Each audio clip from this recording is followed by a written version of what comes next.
I think we are live. Hey, everybody. It's 2 o'clock in Arizona, 5 Eastern Time, and this is a special live broadcast of Set for Sentencing. I'm Doug Passon, coming to you live from Studio 3553 in Scottsdale, Arizona. It's good to be with you today. The reason why, every once in a while, we do these.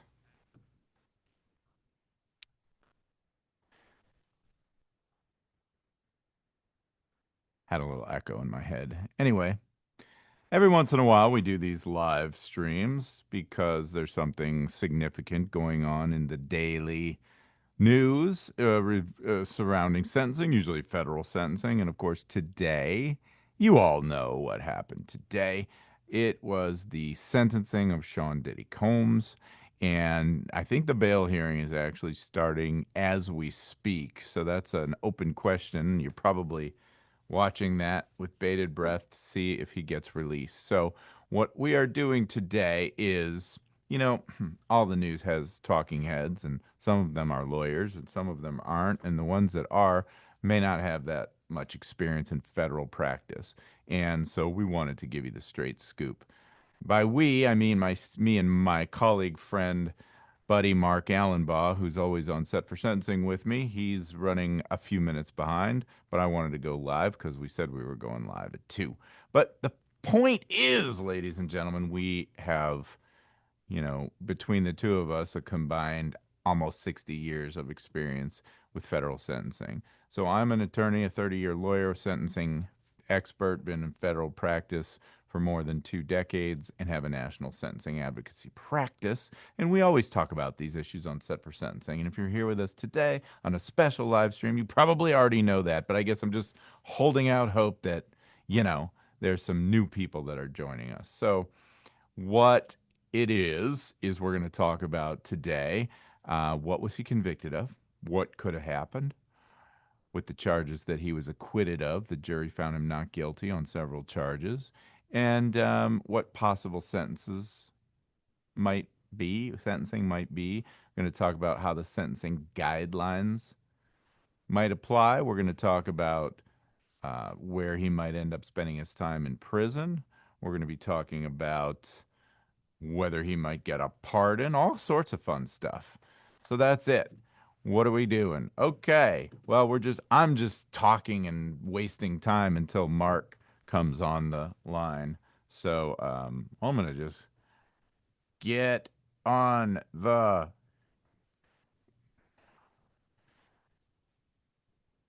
I'm going to say, Mark, now please. I went live at 2.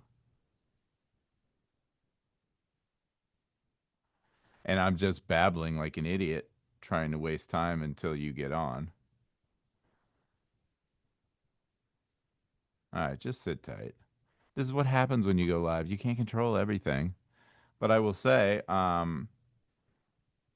if you've watched that for sentencing, you know that sometimes I like to have a few sips of my favorite beverage on this planet, tequila. And so I'm going to do that in a second. And I always like to, make the brand I choose relevant to the subject at hand, which is not always easy and oftentimes a stretch as wide as the Grand Canyon. But today, this live broadcast is brought to you by, not really, Wild Common. Oh, there's Mark Allenbaugh. They saved my life. Well, now the fun's really gonna get started. But I am gonna pour a little wild. Why did I choose Wild Common? Well, because freak offs and stuff. It's all pretty wild. Oh, jeez. I mean, what's nice of you to join us, Mark. Yeah, sorry. I was crunching numbers and doing guidelines calculations up to the last second and figuring out all sorts of stuff with respect to supervised release and SORNA requirements. And wow, Oh, this that's case why we has love you. You're very everything. thorough. Yes, Yeah, you're very thorough, and we yeah. love you for that. So, Thank you. cheers. This is Wild Gumbe. Common. It's Yeah. actually one of my all-time favorites now. This is very So I lovely. don't know if you told our listeners and watchers, but not The only are bail we hearing. live, but we're on bail watch right now as we speak. uh, P. Diddy is trying to get bail pending his sentencing, Hmm. and I'll bet you a case of that tequila that he ain't gonna get it. Interesting. Yeah. So I don't know if I want to bet a case, but I would think he's got I would think he's got a shot at it. I mean, the bottom line is he Yeah. didn't get bail at the outset because the charges were so serious and Yes. the possible punishments were so severe. Not possible, but required. There were mandatory minimums that would have put him in prison for, well, we'll At talk least about it, but 15 years. the Yeah. point is, he's convicted. He is convicted, but it's two counts, and the landscape of sentencing has changed. So what the main consideration is, if someone's facing that much time, maybe they're going to flee. And do they have the Right. wherewithal to do that? The finances, the resources, the connections outside of the country. And I'm sure he has all of those things, but at the end of the day, the likelihood, I would argue, the likelihood of him not showing up for future proceedings has been substantially reduced given the nature of what he was actually convicted of. And he took, Well, so I'm what? gonna humbly push back, Well, we don't and know what the potential outcomes are, so I guess we got to well, we talk about do. that first. Okay, well, we do. At least we have a letter that the government filed. You know, they have this weird practice in the Southern District of New York of Yeah. letter motions instead of actual motions. But they did file something a couple of hours ago with their guideline calculation. What they Oh, perceive the guideline and does calculation to it be. comport with your guideline calculation? It's more conservative than what I would have thought, but I think they're doing this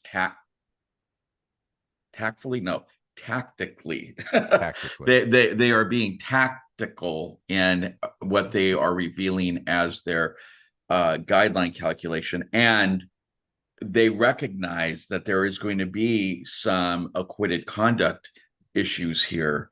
One of the enhancements that they state that they're going to be arguing for, but don't necessarily include in their calculation, has to do with coercion, Yeah. and that For that was force, threats, coercion, that yeah, stuff. force And that threats and goes coercion. what when we put cart before the horse, so assuming Yeah, people don't know guidelines and stuff, he's convicted of two counts of just transporting prostitution across right, state lines, right? right, But the guidelines, as always, have these variables where if a certain factual predicate is shown, but it only has to be shown by a low burden of proof, preponderance of the evidence, then it can ratchet up the possible length of sentence. And probably the most severe, I'm guessing, is that one, which is to say, if you did this and use force, threats, coercion, it's akin to a violent crime, and then there's a big enhancement.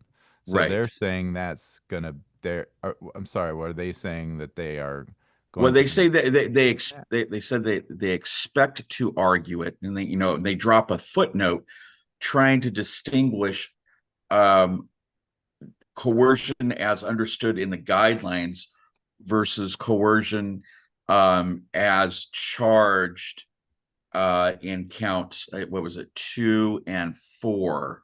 And 2 and 4 were the sex trafficking by force, fraud, or coercion. He Mhm. was acquitted of that.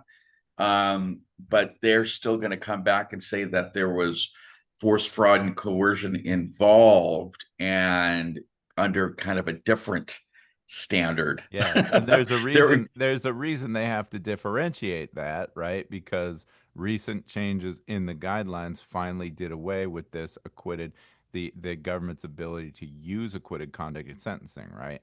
well, not quite. Not quite. What the change to the guidelines are is that on its face, a court cannot use acquitted conduct to calculate the guidelines. The commission clearly states that for purposes of 3553A, they Yeah, don't have a say in that, and they're right. correct. And courts can still consider it constitutionally Yeah. for increasing a sentence. They just can't use it for calculating the guidelines. But the commission, the way it drafted this exclusion, there's an exception to the exclusion that almost subsumes the exclusion. And what that exception says, you can still use acquitted conduct for calculating the guidelines if the conduct that you want to use was also part of the conduct of counts of conviction. Oh. And I think that's what the government is going to be arguing here. They're going to be arguing twofold, either, but or they're going to argue both, Yeah. that the this coercion and stuff was Yes. underlying the Mann Act or the prostitution counts, the transportation for prostitution counts. It was part and parcel of that. So this Okay. exclusion doesn't apply, or they're gonna, like I was saying at the beginning, they're gonna come up with some different way of proving coercion that didn't involve the acquitted conduct. And that was a lot. That's all a great rundown of the pretzel logic that is the guidelines. And then, of course, Yes. everybody Yeah. knows it's not the guidelines that we're talking about, at least not exclusively, but it's Yeah. Section 3553, Right. which is the general sentencing factors that are divorced from the guidelines and supposedly paramount. They're Right. they're they're really primary, but it just goes to show you really how toothless, all of the guide. I mean, all of it. So great. The guidelines had this thing where you Yeah. could get found not guilty by the jury, Mhm. and it's sentencing because it's a lower burden of proof for a guideline enhancement than a jury verdict. They could still just nail you with it. And then and ratchet up your sentence. And then the commission said, well, that's not really fair. No shit. We've been saying that for I don't know 20 fucking years. Yes. And the commission said that's no fair. You can't do that anymore. But you can do this, this, this, and this. So the question is, how bad is this, and this going to come back to bite Mr. Diddy in the behind? And so It's it going to sounds come like back they're and bite him in the behind. I yeah. just want, yeah, Okay. All right. yeah, So, well, let's break it down then, and hopefully we're all keeping an eye on the bail hearing. I don't know if they're gonna. It's not televised because there's no cameras in federal court, not in but federal court. I'm Yeah, sure the reporters will be running out of the courthouse at the minute that yeah. I it should get. happens. Let me get my Twitter feed up here because that's But usually I have found the best. we get the As much alerts as I popping hate out Elon on the Musk. phones too. Yeah. So, anyway, so well, let me just.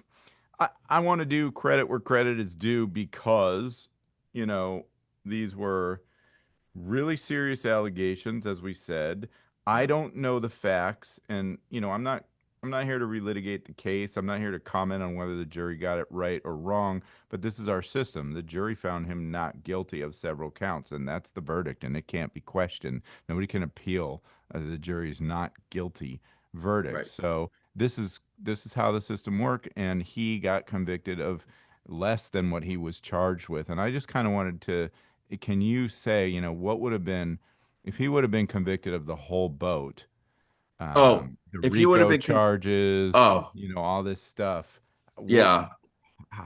what bullets did he dodge here by Oh, getting these acquittals? huge, huge, huge bullets, big cannons he dodged. Okay, tell me, break So it the down. RICO, the RICO charge carries, first of all, up to a life sentence, and the aggravated sex trafficking charges, those each carried a mandatory minimum of 15 years. So just with these two, what they call Mann Act, we'll just call it prostitution, the two prostitution charges, those are only 10-year stat max each. So he's looking at a total of 20 years. He could be sentenced to as little as time served all the way up to 20 years. But if he had been convicted on everything, he would have been looking at a minimum of 15 years all the way up to life. And I haven't done the guideline calculations for if he was convicted on all the charges, but based upon the guideline calculations that I have, that I think that the probation office is going to argue apply, even just with these two Mann Act, he would have been easily out of 43, which would have maxed him out under the guidelines, and his guideline sentencing range would have been life. Life. Yeah. Okay. So hats off to the defense team. I Yes. don't know the facts, but it didn't sound good from what I was hearing, and they really overcame a lot. And Yes. this is a, people, what people may not understand is that even when we lose, we still win sometimes Yeah. because it could have been so much worse. So good, good on them, I guess. And I kind of wanted, I was at lunch today with my pops and my sister. We go to tacos on Wednesday. It's the greatest taco in the history of the world. It's Gordo's, and for anybody in the Phoenix area or Scottsdale area, if you want a great taco, this podcast brought to you by Gordo's. Now, it is a fabulous taco, but I digress. Um, my dad asked me what was, you know, what was this Rico thing about, and why, do we think, or maybe it was my sister, I don't remember. It's been so long. It's been at least an hour. But anyway, they were basically saying, someone was asking me, did the prosecution overshoot? Did they overcharge? Was this a whole lot of kind of fluff and fanfare in this indictment? And I know what my answer is, but I'm wondering what your answer was.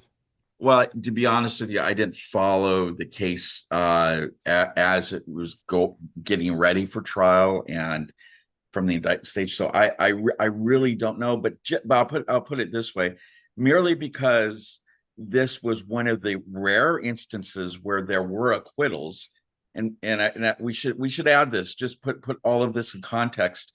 Over 96% of people that end up indicted in federal court plead guilty. Yeah, So trials are very rare. Acquittals are rarer still. The yeah, mere fact, though, so the point is, the mere fact of acquittals, I don't think means that the government overcharged. What I do think it means is that Mr. Combs' defense counsel did one hell of a job, one mm-hmm, hell of a job mm-hmm, in achieving these acquittals because they are rare. But yeah, I don't believe that there's an right, indication here that they right. necessarily overcharged. Yeah, and Yeah, like I said, I don't know the nitty gritty of the allegations, and the yeah, facts, and everything else. But I do know that RICO is Racketeering and Corrupt Organizations Act. It was right, designed to go after organized crime, mafia, kingpins, the worst of the worst, and if, like any statute that's given, like any power that's given to prosecutors, it's ultimately abused, and used well beyond the scope of what we think it was intended for. That said, I think from what I did hear, the defense did a very good job just saying it's not about his professional life. It's not a organization. This isn't an organized crime yeah, thing. This is about his personal sex life. And as problematic as that personal sex life is, it's not that. And yeah, freak offs are not illegal, the way yeah, that transporting people, I guess, for prostitution across state lines is illegal. I don't guess, I know yeah, it is. yeah. But that's at the end of the day, like, think about that. He was charged with being this demon incarnate, and the stories that we heard, and at the end of the day he gets convicted of transporting across state lines. Right. So I think I don't I agree with you. It means the defense did a hell of a job, but I just have to wonder, because what I do know is this, and this is what I told my people. I don't know whether they overshot, but I do know that it is very, very common. More often than not, do they overcharge. And the reason they overcharge is because they want to coerce a plea agreement. And that's Mm, why the statistic is what you just told us it was, because these crimes carry ridiculously draconian penalties. mm, And most people look at that and say, shit, if I go to trial and I'm convicted of all this stuff, I die in prison. Please give me a plea.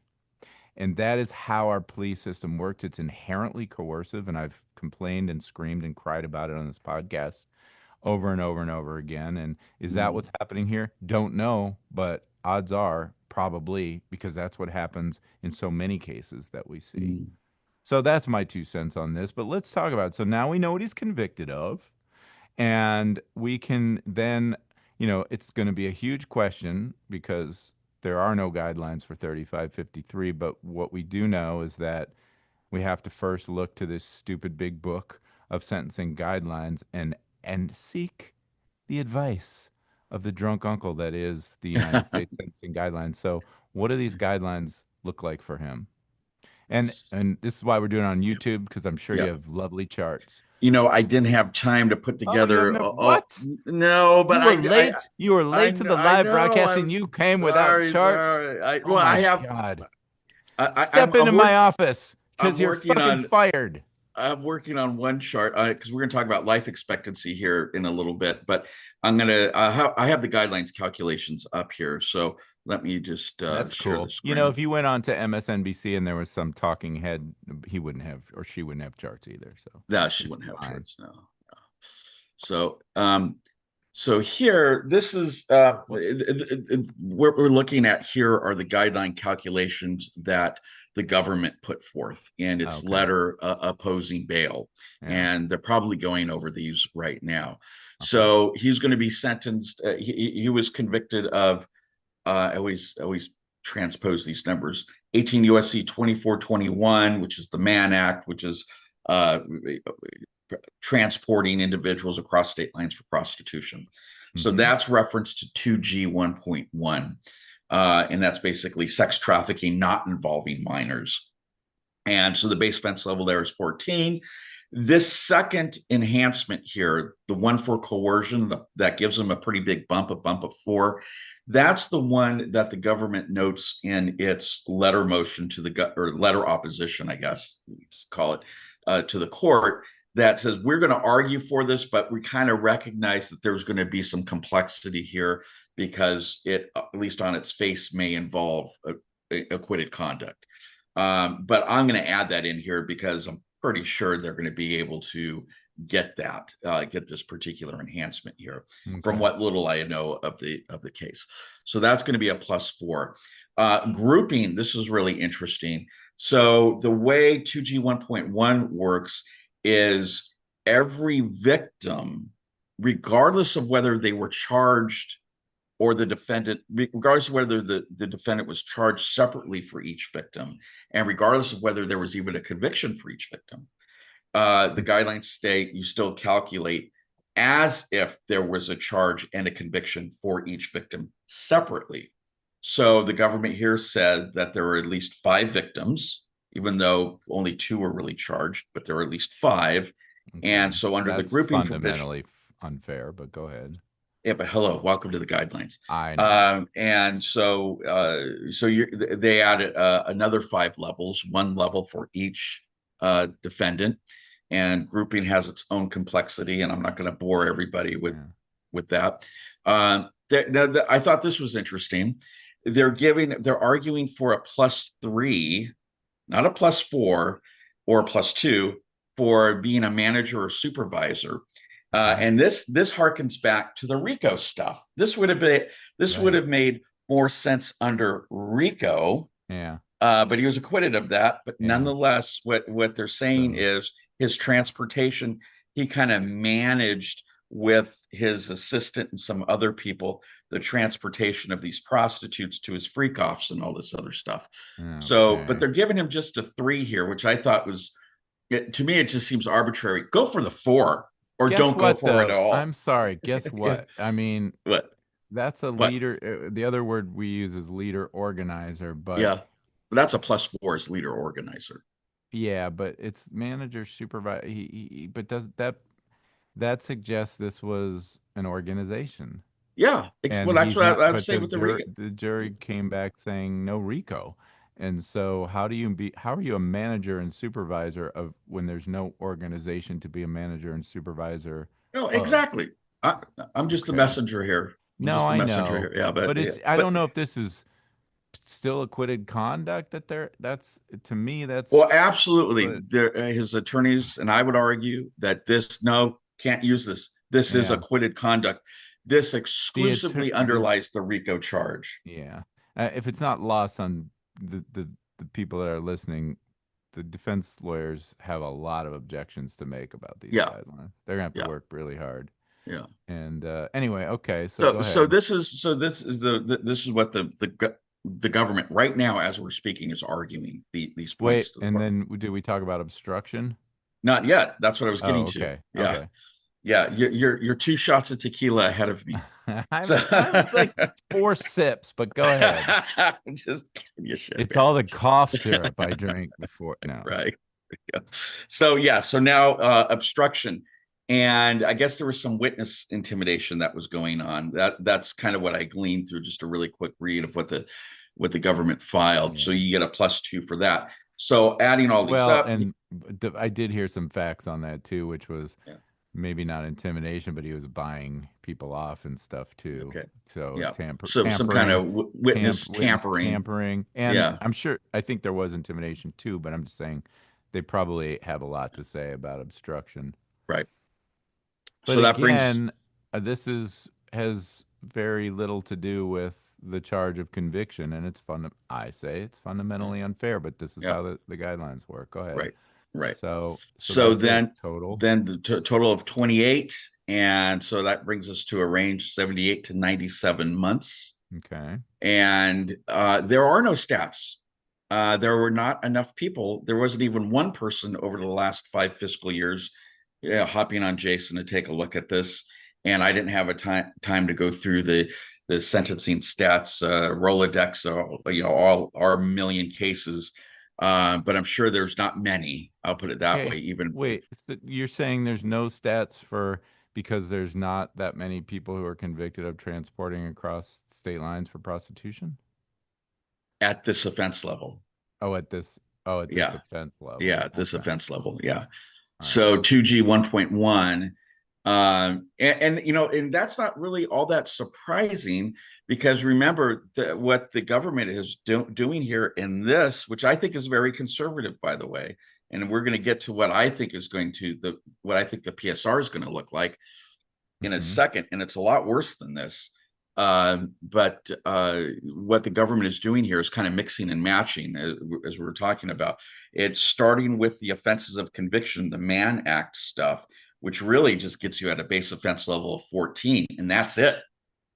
And all this other stuff, arguably, is underlying the offenses that he was acquitted of, all those counts of acquittal. So Mm-hmm. none of this other crap should count here, even under the guidelines themselves. But what the government is going to argue, and I think probably will be able to convince this judge, who's a Biden appointee, by the way, and somewhat new to the bench, but very smart from what I can understand. Yeah. But nonetheless, it's going to convince him, I think, because the burden is really low, just preponderance of the evidence, is that these do apply because they also underlie the conduct of the transportation. A lot of organization had to occur uh, for this transportation to take place, and there was a lot of people, involved in moving these prostitutes to the freak offs. So, Okay. oh, by the way, And so it for the just came record, down. sorry. Yeah. Oh, Well, well, I'm going to tell you something more important. For the record, apparently my sister's watching the live stream and she has yes. noted that it was she who asked the question about the Okay. overshoot on the Okay, RICO. very good. All right. Well, I thought we have the estimable. I can't even pronounce it. My English. Estimable. I don't know. There's Okay. only 2 people watching this. It doesn't matter. And it's probably my Well, sister and my dad. okay. Well, Maureen Baird Yes. just texted me to let me And Maureen know. is one of our favorite prison consultants. She was a former Yes. warden at the Federal Bureau of Prisons, and whenever we have a question about where someone might serve their time or what we call their risk score or whatever it may be, and all these issues, we Maureen is one of our first calls. So you Yep. called her. What did she say? She said that you owe me a case of that tequila because he was denied bail. Ow! I told you I wasn't willing to bet a whole case. He was denied bail. Yeah, so I'll take one Okay. less than a case. Well, on the one hand, I'm Rule of not lenity, my surprised. I'm favorite. not surprised. I'm not Yeah, surprised. But on the other hand, he's getting credit. He's been in there for right. like 10 months and he'll stay in there through sentencing, but all that time that he's been in there will count towards whatever sentence he gets.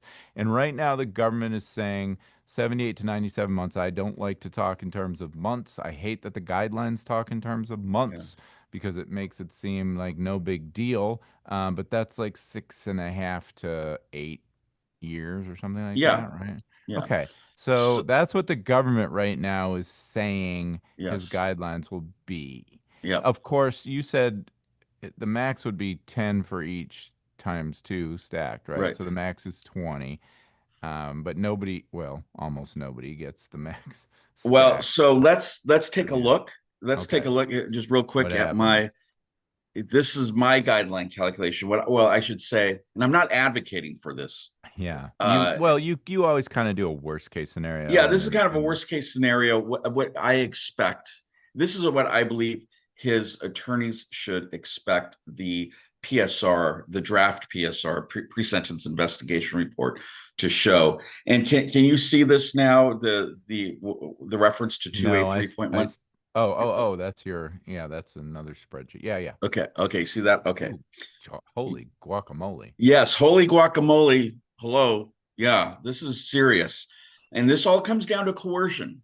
And this is all going to come down to whether the coercion and the fraud and all that and the intimidation was part and parcel, or I should put it, was that exclusively conduct of the acquitted counts, or was it also part of the convicted counts? If they can convince, the government can convince the court that the intimidation and coercion was also part of the counts of conviction, Mr. Combs is screwed, at Oh least as no. far as the guidelines are concerned. And the Yeah. reason why is another problem with the guidelines are these stupid things called cross Cross references. references. Like, Yes, yes. And so even though he was convicted of of prostitution, he's really going to end up being sentenced for aggravated sexual abuse, something he wasn't even charged. Well, he kind of was, no, he was charged with it. So even though he was acquitted of it, the guidelines yeah, don't care because of yeah. this cross reference. It's going to come back around and he's going to be sentenced under, I believe, 2A 3.1, which is the aggravated sexual abuse guideline. And that has to do with, again, the coercion and intimidation that's going to move him over there. Hmm. So, and that starts out at a base offense level of 30. And again, because there's aggravated sexual abuse in here, Yeah. and by the aggravated, basically the aggravated sexual abuse, it's defined in the guideline itself, but it's essentially, it involves actual sexual contact, which clearly occurred here. He's going to get a +4 for that. And then again, the manager supervisor, that +3 that the government's already been arguing for, and the obstruction, those will still apply. That gets them up to a 39, which the guideline range for that is 262 to 327 months. Yeah. That's more than the statutory maximum Yeah. that the court can sentence him to, because he was again only convicted Yeah. of 2 counts. 10 plus Right. 10 is 20 years. So his But guideline range, functionally, right. So his guideline range actually is going to be the stat max 240 months. And I hate to say this, but I'm almost certain I will bet a case of tequila that's this is the way at least the draft PSR is going to look. It's yeah. going to be ugly. The draft Well, PSR is going to be ugly. yeah, yeah. So not only are you calculating the worst case scenario, but you're acknowledging that typically when we see a draft pre-sentence report, which is Yeah. a document created by a probation officer who does these calculations, we almost always see the worst case scenario Yes. coming off of it. And that doesn't mean it's going to happen. It just means that we got to set to work chipping away and showing the judge why these calculations are wrong. Right. So it goes back to what I said a few minutes ago, which is going to be the defense counsel. Able defense counsel in this case is definitely going to have their work cut out for themselves, confronting these ridiculous guidelines. Yeah. And the good news, I guess, I don't know if this is good news or not, but even if those are the guidelines, we often see the judge saying, "Yeah, those are the guidelines, but I'm not following them. I don't have to, and I can under 3553 vary. Don't say depart. I hate Right. them. So Not going to departures are downward gone. depart. Departures are Departures are gone, gone. Yep. but yeah, he could At vary least as of downward November. to a Yeah. more reasonable sentence." And so it's really anybody's guess. I think the fact that the government is now on record with a calculation that's substantially better than this that you're Yeah. offering here a is of some hope, because what are they going to Well, do? Come back and go, "Yeah, we were wrong. Like well, so we were just kind of, giving you the most rosy picture of this, Judge." But what do they would they do? well they emphasize in their letter that this Oh, is their minimum. They yeah, they're emphasize that minimum. over and over. This is a minimum calculation, something So they did real quick on the back of a napkin. So that's what lawyers do.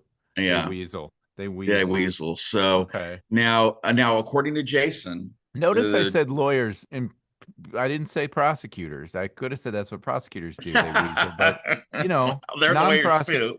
not the lawyer, and then not, other lawyers weasel as well.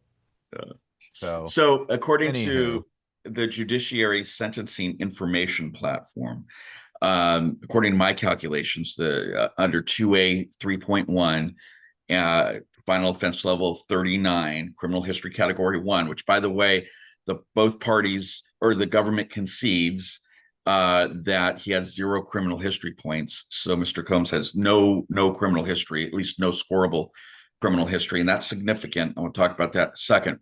But his range, as I said, is 262 to 327 months. There were 8 defendants over the last 5 fiscal years that had these same guidelines calculations. Average sentence was 222 months, and the median was 221 months. so there are So, stats for that range, yeah, there are and they're stats for not so that good. range. They're not so fresh. Yeah, they're not so good, but there's not that many of them either. I mean, there's only 8, so when there's that few in number, there's not a lot of weight to give to that particular average. But my guess is in all reality, he's looking at around 10 years. That's most likely what he's going to end up receiving is a 10-year sentence in this regard. But I didn't know we were doing predictions. So oh well, oh yeah, you that's have my officially made a prediction of I 10 years. officially made a prediction. I guess I'm jumping ahead Yeah. here a little bit, but No, that's okay, because we didn't discuss, and I did not come prepared to make a prediction, but I have to say my gut tells me that I'm right with you on that. I think yeah, I would love to be contrarian, because I live to be contrarian and make an alternate prediction, but I think given what he was convicted of and everything else, that sounds right. But yeah, in order to get to that number, we really have to do what we call a 3553 analysis. yes, So we talked about what the guidelines say. The guidelines are just a little starting point. They're advisory. They give advice to the judge, and we have often referred to them as the drunk uncle. And thanks at the Thanksgiving dinner table, who he's got a lot to say. He's got opinions about everything, but they're not necessarily gonna be ones that are taken to heed. So what the judge is going to have to do is a very thorough analysis under Section 3553. And there are many factors in 3553, but the two biggies are the nature and circumstances of the offense and the history and characteristics of the person who's mm, getting sentenced. And we spent a lot, probably the last, half hour, talking about the nature and circumstance of the offense. And even whatever the guidelines say, the judge sat through this trial, and it lasted a long time. And he saw, I assume it's a he, I don't know if this judge is yeah, a he.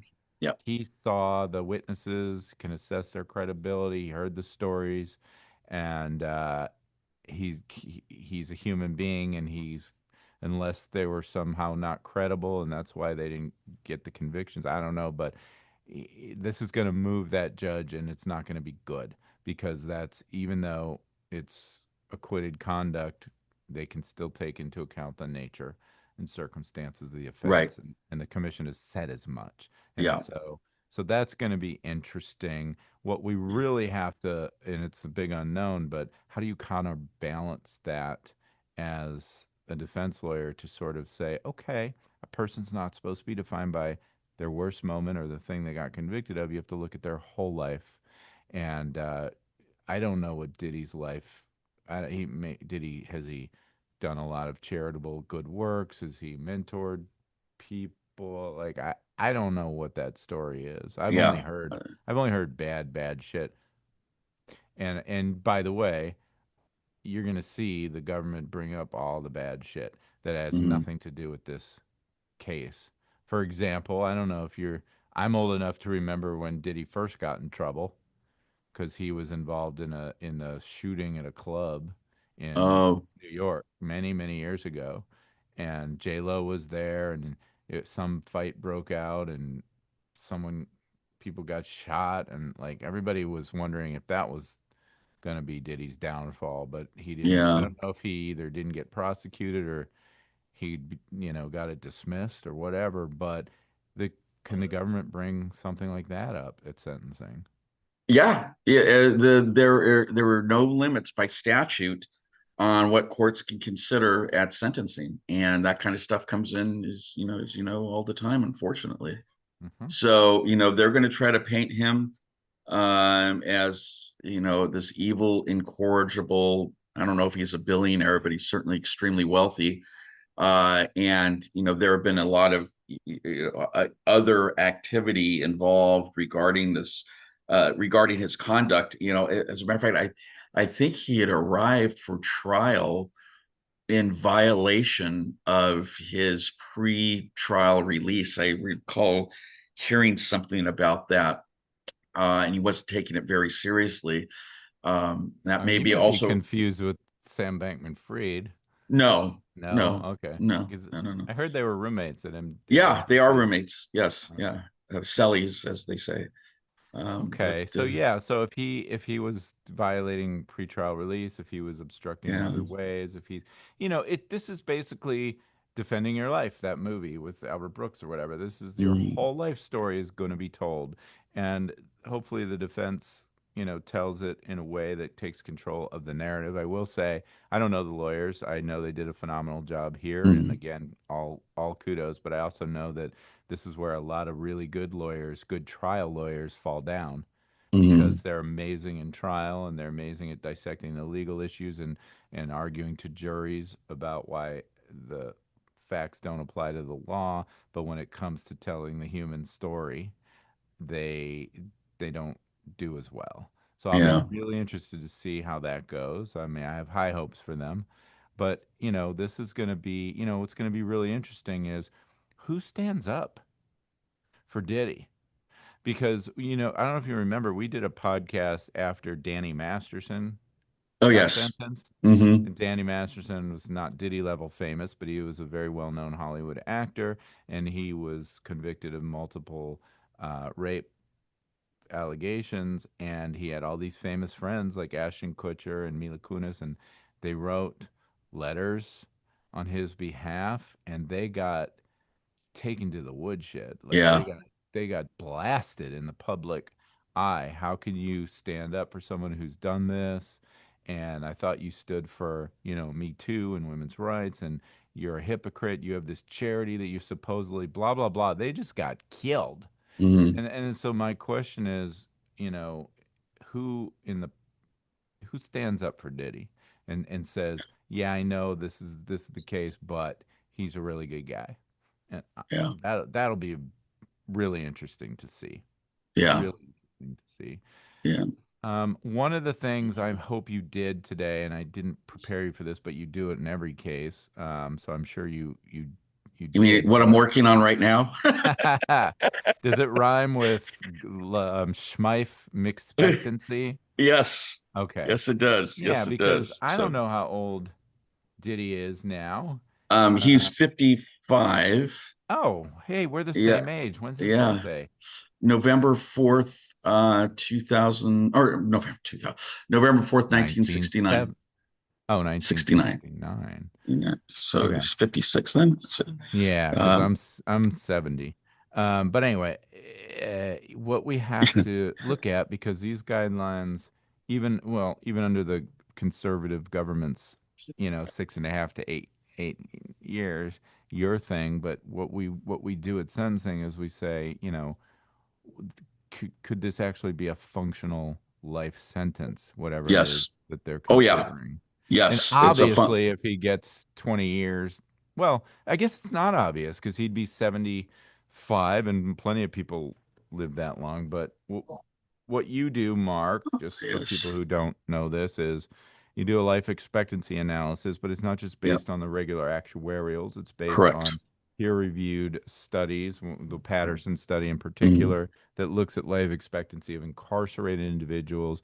And the science tells us, the literature, the research tells us it's different and it's obviously worse. So you do. Yes. So what's are you still working on that? Because I can No, I I'm could doing. babble. I Oh babbled no. for five Okay. ten minutes waiting for Yes. you No, you you to did. get You on did this a call. great. So You. I Thank could you. babble. I could keep Thank you. going. Are you Okay. ready? So I am ready. So Okay. here we go. So one Here's of the. the things we're going to argue is how long can Diddy live based on, what we know about life expectancy. And there we go.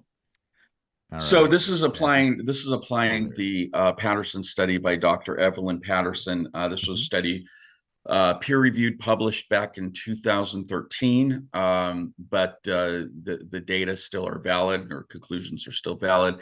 It's been cited by several federal courts as well as several state Supreme Courts favorably, and, as persuasive authority regarding the survival or the life expectancy of inmates serving uh, lengthy prison sentences.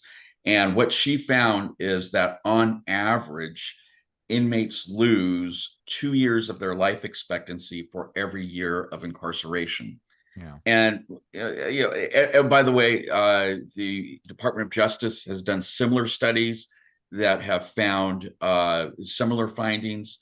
Um, and I have done just on my own research with respect to the Bureau of Justice Statistics data on how long inmates, on how long lifers, those that are sentenced to life, on how long their survival range is.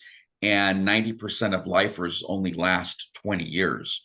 So, in Mm. other words, if you put somebody in prison, how long do they, regardless of how long their sentence is, how long do they generally live? Yeah. And most people that receive a life sentence in federal prison are dead within 20 years, regardless of their age when they Hmm. entered prison. Prison is not a good place to live.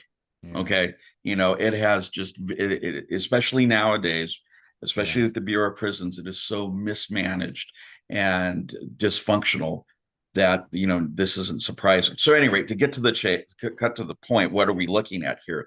So, what I took was Sean Combs' age at the time he was first placed in custody, which was last September, the day he was arrested in September of 2024. He was 55 then, um, and extrapolated his life expectancy as calculated by the Social Security Administration using actuarial tables and millions of data points, et cetera.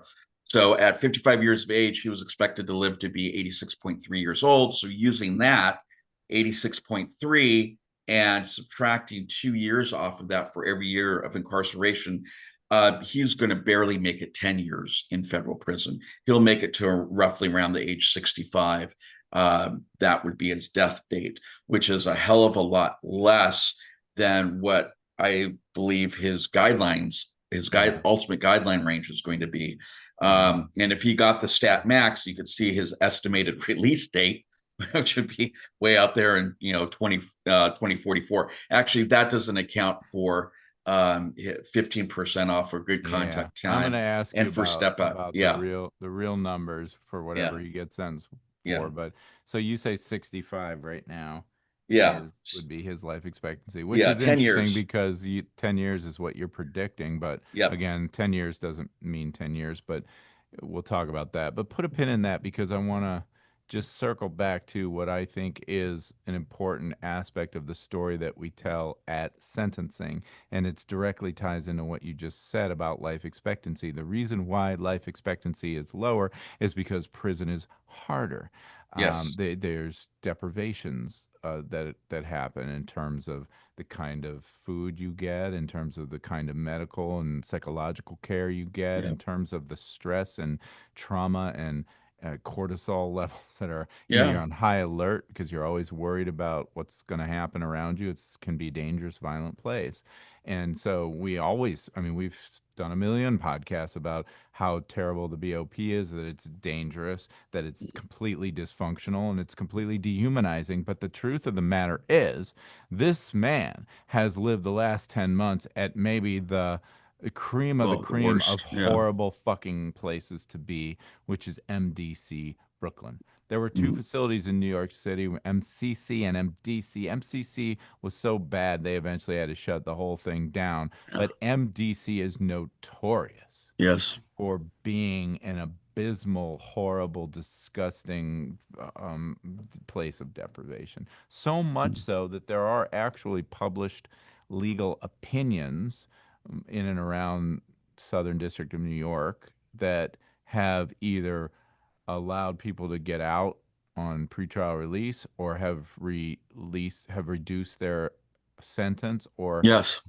specifically said if they're going to serve more time they can't do it there. Like, this is no secret that this place is the worst of the worst. Mm. And what I would ultimately hope we see argued is that he has done well. He didn't get bail, we know that. So by the time he gets to sentencing, he'll have done over a year in Yep. this fucking hellhole. Yep. And that means that the time he served is exponentially more punitive than the time that someone else is serving at maybe a low facility or a camp facility or Mm. just a facility in the BOP with a different and better culture. Yeah. And so he has been punished severely. And I would hope that the defense could convince the judge to take that into consideration and give him some credit, and I'm putting credit in air quotes, but give him some consideration for the fact that I don't care if he's Diddy or not. I don't know if that Yeah. makes his situation better or worse. I don't know if that means he gets special treatment or he gets worse treatment because everyone's trying to come for the king. You know, if you talk to Mm. Mike Tyson about the time that he spent in prison, he would not tell you that it was easy time at all because who didn't want to take down the biggest, baddest guy on the block? Mike Tyson Right. was looking over his shoulder every day. But the point is, he's done really, really hard time. I guarantee it. And to ignore that fact would be a great injustice. Yeah. So hopefully that comes up. Mm. But what else? So then the So, question is, people will go, so he'll get out, hopefully. I mean, whatever his sentence will be, he won't serve it there for too long. He'll be moved to another facility within mm. the constellation of BOP facilities, which Oh, could be I know across where he's the going. country. So yeah, talk to us about that. Okay. Well, most likely, I should put it this way. Yeah. Most likely. So, assuming that Florida is his residence, I'm not sure if it's Florida or California, but if it's Florida, most likely he's going to end up at FCI Coleman Low. In speaking with Maureen earlier today, this is one of the places that she suggested that he may end up. And I'm going to show you, in addition to doing sentencing statistics and Bureau of and life expectancy analyses, we also do prison population reports. So I'm going to show you here. Do you see this right now, or maybe not? Let me Um, do another screen share here. So this is going to be this is just a trend chart showing the weekly population for the last 5 years of FCI Coleman Low. He's not going to go to a camp because his offenses of conviction are considered sex offenses. But for limited purposes, and there's something that I want to talk about there in a minute. But for placement in the BOP, he's going to end up at a low. That's the lowest he can go, as low, as opposed to a minimum, like at a camp. If this had been like a white collar offense or something like that, then he most likely would have ended up at a camp, but now he's going to be at a low. And And certainly he would, by the way, not yeah, for nothing, but every place is different. But I've actually heard from more than one of my former clients that a low tends to be better than a camp sometimes. And the mm, reason is because camps are people kind of forget it, put you out there and forget about you because you're yeah, such a low security risk and nobody's really that paying that much attention. So you and I have heard horror stories about things that go on at oh certain yeah, camps, yeah, and yeah. low has maybe more programming, more staffing. There's more attention given to inmates at the low. Potentially, I mean, every facility has its own culture, but Right, I'm just saying that if he could get a low placement as opposed to medium or a penitentiary, which is the maximum, which are right. horrible. A low is not going to be. It's not going to be nearly as bad for him. Certainly not as bad as where he is Well, now. certainly a low that's not overpopulated, and that's the problem But with Coleman. isn't that every Not fucking everyone. BOP facility in the country overpopulated? A nine, and so there's like 181 functioning facilities right now. A number of them have recently closed, or in the process, or are in the process of closing.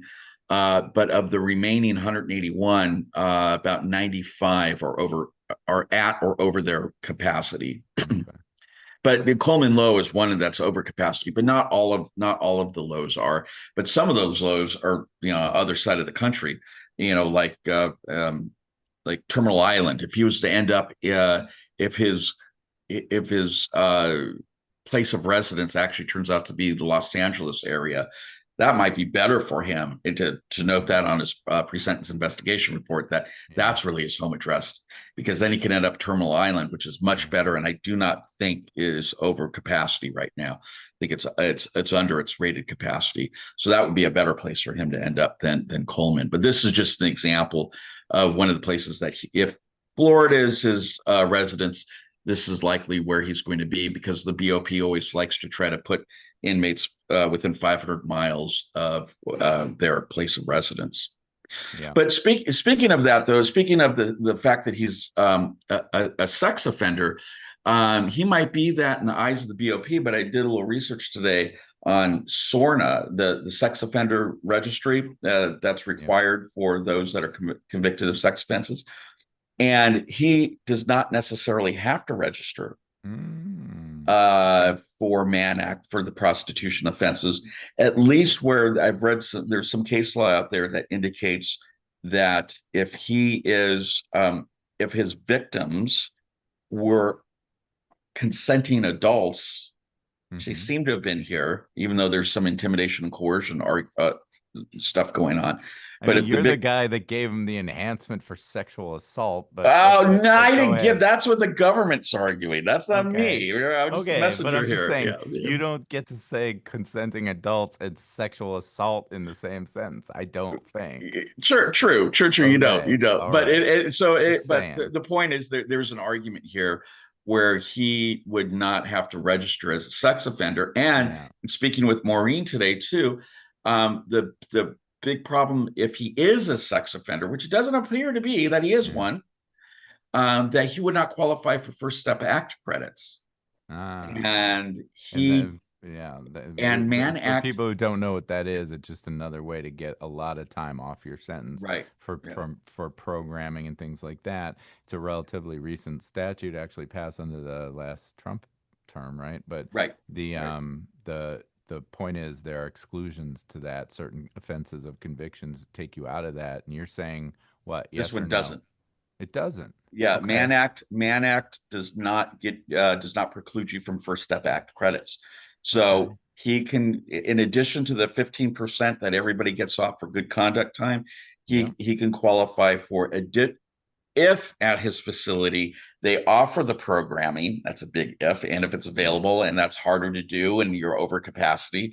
But assuming he can max his recidivism reduction programming under the First Step Act, he can really reduce his sentence significantly, which is good. Okay, well that is good because Notwithstanding, yeah, if he gets your predicted sentence of 10 years yeah, and he's probably has a year credit by the time he gets to sentencing for Yep. pretrial incarceration, and Hmm. then knock 15% off of that 10 years, Yep. and then knock all the First Step Act credits. And then there's something called the Second Chance Act, which Yeah. means he can get released early to a halfway house or home confignment. He might end up doing maybe 5 years, 4 or 5 Yeah. years at the Yeah. end of the day, Exactly. if he At the got end of the day, 10, if you got 10, yeah. and which would Yeah. bode well for the life expectancy calculation that you did. There is Yes. a chance, there is some hope that this gentleman doesn't die in prison. I want to talk about sex registration for just a Yeah. second because it occurs to me, Yeah. and this is probably the 114th episode of Set for Sentencing, and it occurs to me I don't know that we've ever talked at any length about sex offender registration. I don't even know if the words have come out of my mouth, but Mm. this is an opportunity because it is people what people don't realize is even defense lawyers, it's because it's given out like candy Hmm. in cases, and our clients are never the level of high profile as Sean Combs, but it's a devastating punishment, Yeah. and we refer to it as the civil death penalty.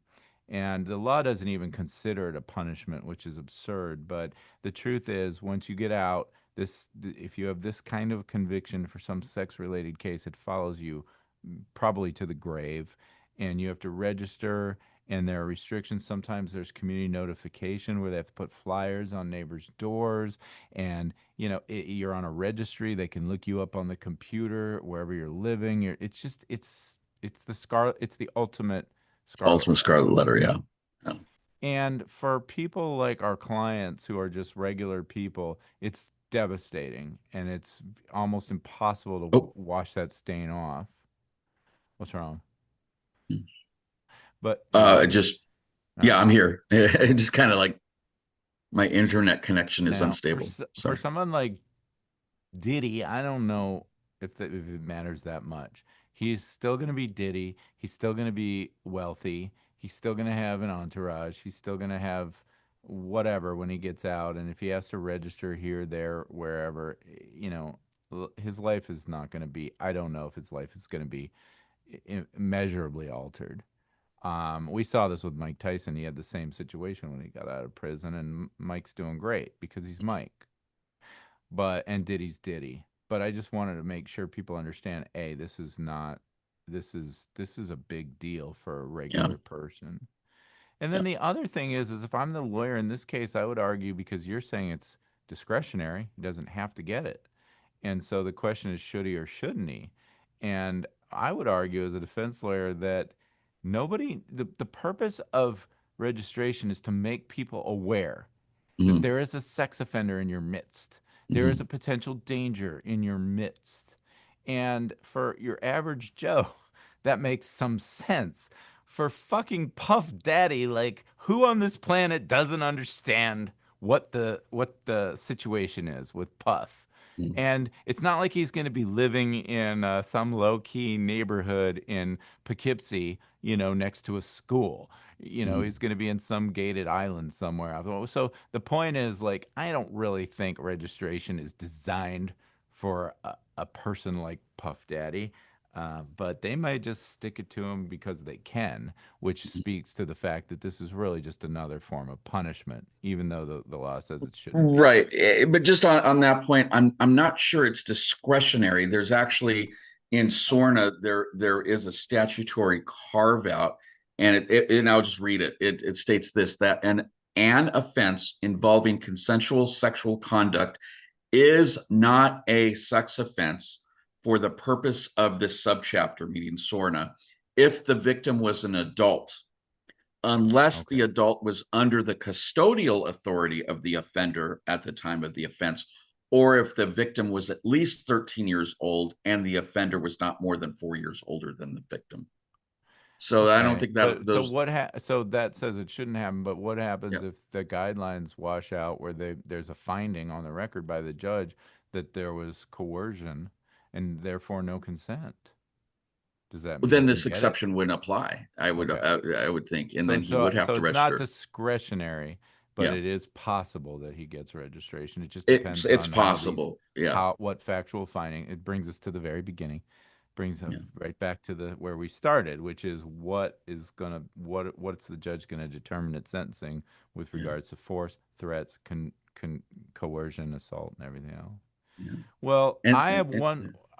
I think we covered a lot, and we're at an hour, but I do want to do one more prediction, yes. and and we'll see if I get a chance to win my case of tequila back. But Oh. what are the odds that Mr. Combs, aka Diddy, gets a Mhm. pardon from our illustrious president? Oh, I'm not taking that bet, man. Mm-mm-mm. I'm not taking that bet. I think the chances are really high. I think the Me chances are too. really, really Me high too. that he's going to get a pardon here. Uh, and God, what how egregious, awful, and disgusting that would be. But um, yeah, Yeah. I mean, it's just such I an abuse of the pardon process to, for something. Okay, But it's been so but abused already. we don't have to guess about whether that process is currently being abused because it is. It is, yeah. It's just And totally. yeah, I wish we could have had a dissent, back and forth on this, but it sounds like we're on the same page. Hey, And I'll one tell thing you, we should, yeah. I'm sorry, but one Go thing that ahead. we should discuss just really quick is supervised release. Oh, And yeah, yeah. yeah, and because that's, we need to do a podcast on this. It's Mhm. been in front of the Supreme Court quite a bit lately. There's a new, just last week, the Supreme Court granted certain another supervised release case. This is a big, big issue Yeah. because at any given time, there's over 100,000 people Yeah. here in the U.S. that are on supervised release. And And for those who don't know what we're talking about, it's basically probation. And in the federal system, you can get a prison sentence of any length, and it will almost certainly be followed by a term of what's called supervised release, which is just probation in another form, but it's continued supervision after you're released. But there correct, have been a lot of pretty interesting changes to that landscape very recently. We haven't had a full podcast on it yet, right. but we're definitely going to. Right. But And yeah, so that's a one of the big changes, of course, is that where supervised release was imposed pretty much automatically on everybody, the Sentencing Commission now has completely changed that. And it's really only imposed automatically if it's required by statute. The Mann Act, the prostitution does not require it. So supervised release isn't required to be imposed on Diddy, and most people would not want it. When yeah, I'm out. I don't want it. right. Nobody wants But it. yeah, nobody wants it. But here, oddly, ironically enough, he's going to want it at least a year of supervised release. Why? Because he's Mhm. going to need that in order to qualify for the First Step Act credits. Mhm. So Oh, that'll he's help. gonna need, and I think for the Second Chance Act too, for home confinement, Yeah, maybe to get out. Or yeah, he's gonna yeah, need it for all that early release stuff. yes, Absolutely, yeah, that's a great point. I forgot to raise that. It's a really good point. yeah. You could say But fucking great point. That's okay. well, but the thing about the other thing is it again. I think this comes full circle because I think whether or not he gets it, unless he asks for it, he could ask for a very short period and be fine, just to qualify for all these things we just spoke about. But if there are bad findings of fact that he's a violent, or he's used force, or he's assaulted people, he's sexually assaulted people, that is one of the main reasons we keep people on supervision, because we want to make sure that they're going to fly straight. And Mhm. so they're going to want to have an assigned PO that can be the buzzkill at the freak off, like knocking at the door going, I was going Only through your one bottle of baby trash. oil. Yeah, I was going through your trash and I just found two cases of empty bottles of baby oil. So let me in, but they're going to need to monitor him, I think. So I think he's getting, if you want to bet on that, I don't think you do. I think he's getting at least 3 years. I don't know if he can get more than 3 years. He probably can't. It's No. probably the max. Some of Mhm. them have higher max, but I would not be at all surprised if he gets 3 years supervised release, which Yeah. can be terminated early, Right. especially under some new guideline provisions. Yes. But yeah, so we're on the same page as pardon, and I'll tell you just why for me, what my calculation was, and it's three things. And one is, sadly, my take on who gets pardons in this current landscape of Trump Mm, is you need to have connections and cash, mm. and he's got both in Oh big yeah, time, yeah, big time. I big mean, time. they're personal, like they know each other. It Yeah, doesn't get any closer than that. yeah, And I'm sure he knows a lot of people in the orbit who are making these decisions, Kim Kardashian, whatever it is. Connections out the yin yang and cash. yes, Wazoo, yes. which is make a very generous, sizable donation to the whatever super PAC and Buy a bunch of crypto. buy a bunch of crypto, Yeah. some fucking Trump sneakers that he can walk around in, the Oh, and meme the new coin. cologne. Oh And my goodness. the cologne and the Bible and all Uh-huh. that And the stuff. Yeah. phone, And the Trump the phone. phone. Yes. So, we're Yes. gonna do Yes. all this. And, Yeah. I almost feel like this fact that he only got convicted of these two relatively minor in the grand scheme of things might Yeah. give some political cover to say all it was transporting a prostitute across state Yeah. lines, and Yeah. who hasn't done that? I mean, Yeah. but Uh, at the end of the day, I think the biggest thing is they don't care. Who cares? Like, yeah. would it be, would it create some public outrage? I don't know, maybe, but who cares? Because A, he's either not running for reelection because he can't, or he's not leaving, so it doesn't matter to him. The political calculation in terms of blowback does not factor into this decision or any decision. Yeah. I mean, look at the big beautiful Right. bill. Like, Right. look at the big beautiful bill. Nobody gives a fuck what the Mm, public thinks. right. So connections, cash, um, cover, and who cares? Those are all my C's to say this dude's getting a pardon. And it won't be today and it won't be tomorrow, but it'll be soon. That's my prediction. Do you think it'll be before he's sentenced? No. I think they're gonna wait and see, because if he maybe doesn't get a really bad sentence and he's got his time served and he'll be out in a Hmm. couple few years, maybe it's not worth expending the political capital. Again, who cares? But Yeah. still, I think no, I do not think it's going to be before he gets sentenced. And I also think their MO is to wait till the dust settles and the public scrutiny is a little bit died down before they do what they're going to do. But unless you're talking about January 6th, which I guess was day one of his Yeah. presidency, but whatever. This is the world we live in. What can I say? Well, so bottom line is, I think he dodged a bullet, some big bullets. Big bullets, many. Yeah, big bullets. He's still looking at a significant sentence. Yes. He could do a lot to mitigate that. Yes. Certainly not only between now and then, but once he starts a sentence, there's a lot of mitigation that he can, or ability to shorten the sentence. Big fights Um, over the guidelines. Big there's going to be a fights. lot of fight, and this is going to be an interesting case, because it's going to be one, especially if his attorneys, my suggestion to them, since now that he was denied bail, is make sure sentencing happens after November 1. Yeah. Why? Because that's when all the changes to the sentencing guidelines are going to officially take effect.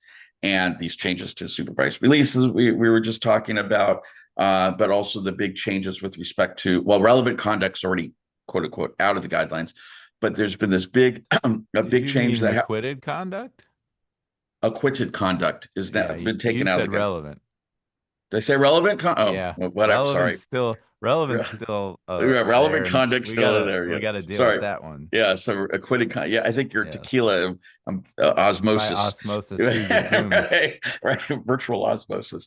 Um, but the other big thing that's happened to the guidelines, big change that takes effect on November 1, is the commission got rid of all departures and now has said officially has said this, that the Yeah. guidelines are incomplete Yeah. and therefore they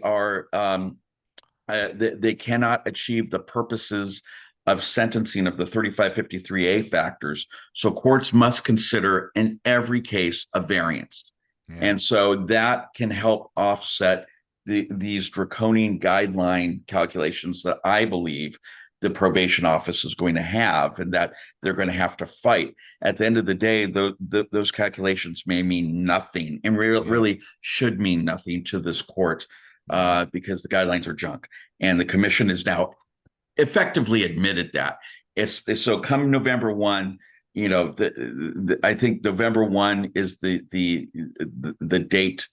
uh, that is the earliest date that he should be sentenced, because then there's going to be a lot of favorable developments that occur on that Yeah. date that can help him. Yeah, and we're July, so let's see, August, September, October. It's 4 months out. That's a little Yeah, longer typically, but it's not beyond the realm of comprehension that they could push sentencing beyond that. But yeah, even if they don't, I think most yeah, reasonable judges know that yeah, once they've been approved by the commission, yeah, which they have, we're just yeah. waiting till that November 1st for them to take effect. That Right, most judges, most, are right. reasonable and say, we know that there's been what, one time in the history where these haven't taken effect, like Twice. twice. It's Yeah, almost absolutely almost a given that these are right. the new landscape. So let's just Yeah, follow those instead. So even if he doesn't get to past November, he might be okay. But yeah, yeah, I think I'd want to look. Sentencing's gonna take a lot of preparation. I'd want to push it either way, but we'll see. yeah, And so I will say we'll be back, I'm sure, after whenever that sentencing does occur. We'll be yeah. back to do our one of our famous sentencing post-mortems, and where we Where I look at can enjoy my tequila, I didn't courtesy of make Mr. it's all on record, dude. I didn't take the bet. And by the You way, said you didn't take the case. if I did take the bet, there was never any deal about what the case would be. And I will buy you the case of the absolute worst fucking tequila in the history of humankind. You wouldn't even want to clean your toilet with. It would be good for potentially a Molotov cocktail if you were angry at Elon, but Okay, there you we would go. never do such a thing. No, But the no. point is, we'll be back. We always look at, the pleadings that the parties filed, if we have a transcript, and we just kind of see how Yeah. each side did. So, I'm Yeah. sure the lawyers are listening, no pressure, but we're going to be judging you very harshly. No, but thanks But for kudos hanging to the out. lawyers. I think Yeah, his lawyers in this case absolutely. did a hell of a job. Oh my Hell of a God. job. Yeah. I Hell of a mean, job. this is a result that any Yeah. criminal defense lawyer would be celebrating tonight. Yes. Period. Yes. End of Yeah. story. Yeah. And so yeah, absolutely. Kudos Yeah. to them and kudos to you just for being you, man. Oh, And thank you. And you too, Doug. oh, thank you. It was nice to see you today and I'll Yeah. talk to you soon. Okay, man.